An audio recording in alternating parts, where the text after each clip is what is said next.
পুলিশে 10,000 কনস্টেবল এবং 180 জন সার্জেন্ট শিগগিরই নিয়োগ দেওয়া হবে বলে জানিয়েছেন স্বরাষ্ট্রমন্ত্রী সালাউদ্দিন আহমেদ। অন্যদিকে সড়ক, রেল ও নৌমন্ত্রী শেখ রবিউল আলম বলেছেন, ঈদ মৌসুমে কোথাও চাঁদাবাজি হলে কঠোর ব্যবস্থা নেওয়া হবে। আর বিদ্যুৎ ও জ্বালানি মন্ত্রী ইকবাল হাসান মাহমুদ বলেছেন, বিপুল ঋণ থাকা সত্ত্বেও বিদ্যুতের দাম বাড়াবে না সরকার।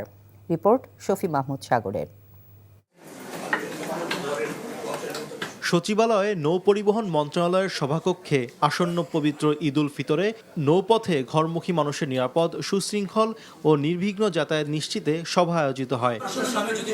বৈঠক শেষে সড়ক পরিবহন ও সেতু এবং রেলমন্ত্রী শেখ রবিউল আলম বলেন, নৌ দুর্ঘটনা প্রতিরোধে আগামী 16 থেকে 25 মার্চ পর্যন্ত দিনরাত সার্বক্ষণিক বালুবাহী বাল্কহেড ও ডিঙ্গি নৌকা চলাচল সম্পূর্ণ বন্ধ থাকবে।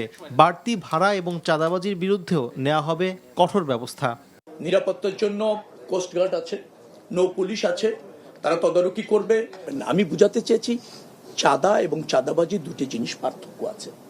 চাঁদাটা কোনো সময় শ্রমিক এবং মালিকদের স্বার্থে তারাই নির্ধারণ করে মানে আমি বুঝাচ্ছি সমঝোতা করে তারা তাদের কল্যাণে কালেক্ট করে তাদের মতো ব্যয় করে, তাদের যে প্রক্রিয়া আছে সেটা তারা অনুসরণ করে।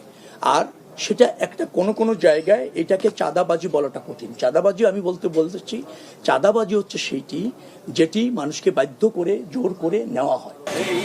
এদিকে নিজ মন্ত্রণালয়ের সামনে সাংবাদিকদের ব্রিফ করেন স্বরাষ্ট্রমন্ত্রী সালাউদ্দিন আহমদ।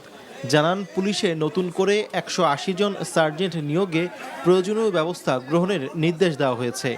এছাড়া অর্থ মন্ত্রণালয়ের ছাড়পত্র পাওয়া সাপেক্ষে 10,000 কনস্টেবল নিয়োগ দেওয়া হবে বলেও জানান তিনি। আজকে 180 জন পুলিশ সার্জেন্ট নিয়োগের জন্য আমরা নির্দেশ দিয়েছি। সেগুলো আগের শূন্য পদ, সেটা খুব শিগগিরই নিয়োগ করা হবে। আমরা প্ল্যান করতেছি আরো 10,000 নতুন কনস্টেবল নিয়োগ করা হবে।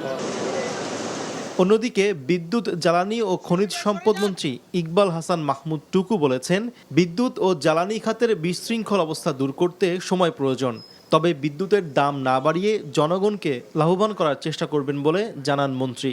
ওদের সময় তো শুরু হয়েছে, ওদের সময় তো শুরু হয়েছে। It's very easy to ask question to a man who has come for 7 days। Okay, হ্যাঁ, অবশ্যই আমরা প্ল্যান করতেছি।